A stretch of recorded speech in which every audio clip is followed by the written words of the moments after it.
ಜ್ಞಾನ ಏನೇನು ಗೊತ್ತಿರ್ಲಿಲ್ಲ. ಈಗ 152 ಮಾರ್ಕ್ ಬಂದ್ರೆ ನಾನು 3 ತಿಂಗಳು ಇಷ್ಟೊಂದು ಇಂಪ್ರೂವ್ ನಾನು ಭಾಳ ಕಾಣಿಸಿಲ್ಲ. ನಾನು ಏನಂದ್ರೆ ಏನು ಗೊತ್ತಿರಲಿಲ್ಲ. ಅದಕ್ಕೆ ಸರ್ ಬಗ್ಗೆ ಒಂದು ಕವಲ ಬರ್ದಿಲ್ಲ.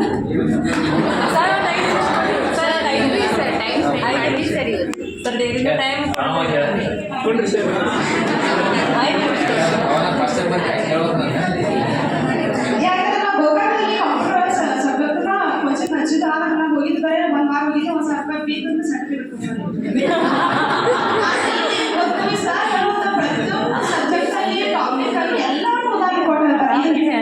ಆಗಲಿ ಮತ್ತು ಟ್ಯಾಕ್ಟು ಇದು ಸಿಂಟ್ಯಾಕ್ಸು ಪ್ರತಿಯೊಂದು ಹೇಳ್ತಾರೆ. ಯಾವ ರೀತಿ ಶಿಕ್ಷಕ ಮಕ್ಕಳಿಗೆ ಉದಾಹರಣೆಗಳ ಮೂಲಕ ಹೇಳ್ತಾರೆ. ಹೆಚ್ಚು ಅನ್ಕೊಂಡಿರ್ತದ ಅದ್ರ ಜಾಸ್ತಿ. ಅದ್ರಲ್ಲಿ ಯಾವತ್ತೂ ಇಷ್ಟು ವರ್ಷ ಡಿಗ್ರಿ ಬಿ ಎಡ್ ಆದಷ್ಟು ಯಾವತ್ತೂ ಡೀಲರ್ ಯಾವತ್ತೂ ನಾವು ಕಲ್ತಿರ್ಲಿಲ್ಲ.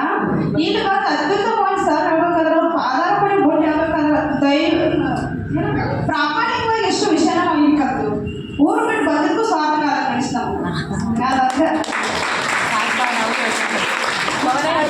ರಾತ್ರಿ ಹೊತ್ತಲ್ಲಿ ಬರುವನು ಚಂದಿರ, ಆ ಚಂದಿರನ ನೋಡಲು ಬಲು ಸುಂದರ.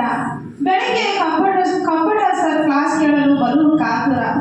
ಸ್ಪೋರ್ಟ್ಸ್ ಆಟದಲ್ಲಿ ಇವರು ಚತುರ, ಶಿಸ್ತು ಮತ್ತು ಸಮಯ ಪಾಲನೆ ಇವರಿಗೆ ಆಧಾರ. ತಾಯಿಗೆ ಇವರು ಮುದ್ದು ಕುಮಾರ, ನಮ್ಮ ಜೀವನದಲ್ಲಿ ತಂದೆ ತಾಯಿಯ ಬಗ್ಗೆ, ನಮ್ಮ ವಯಸ್ಸಿನ ಬಗ್ಗೆ, ಎಲ್ಲ ಜಾಬ್ಗಳ ಬಗ್ಗೆ ತಿಳಿಸಿಕೊಟ್ಟ ಮಹಾನ್ ಸಾಹುಕಾರ. ಕಂಪ್ಯೂಟರ್ ಬಗ್ಗೆ ಜ್ಞಾನ ದೀವಿಗೆಯನ್ನು ಹಚ್ಚಿ ಅಜ್ಞಾನವನ್ನು ಓಡಿಸಿದ ಜಾದುಗಾರ. ಲ್ಯಾಪ್ಟಾಪ್ ಇವರಿಗೆ ಬಂಗಾರ, ಚಾನಲ್ಗಳ ಕೋಚಿಂಗ್ ಇವರಿಗೆ ದೇವ ಮಂದಿರ. ಏನು ಹಣೆಯತ್ತಿ ಎನ್ನುವ ಡೈಲಾಗ್ ಕೇಳಲು ಬಲು ಸುಮಧುರ. ವಿದ್ಯಾರ್ಥಿಗಳ ವಿಷಯದ ಗೊಂದಲ ಬಗ್ಗೆ ನೀಡುವರು ಸರಿಯಾದ ಉತ್ತರ. ಸ್ಪರ್ಧಾರ್ಥಿಗಳ ಬಾಳಲ್ಲಿ ಇವರೊಂದು ನಿಲುಕಲಾರದಷ್ಟು ಅಂಬರ. ತಂತ್ರಜ್ಞಾನದ ಬಗ್ಗೆ ಮಾಹಿತಿ ನೀಡುವಲ್ಲಿ ಇವರು ವಿಶಾಲವಾದ ಮರ. ನಮ್ಮೆಲ್ಲರ ಬಾಳಲ್ಲಿ ಸನ್ಮಾರ್ಗ ತೋರಿಸಿದ ರಾಜಕುಮಾರ. ಅವರೇ ನಮ್ಮ ಪ್ರೀತಿಯ ಪ್ರೀತಿಯ ಪ್ರೀತಿಯ ಸರ್ ಶಿವಕುಮಾರ.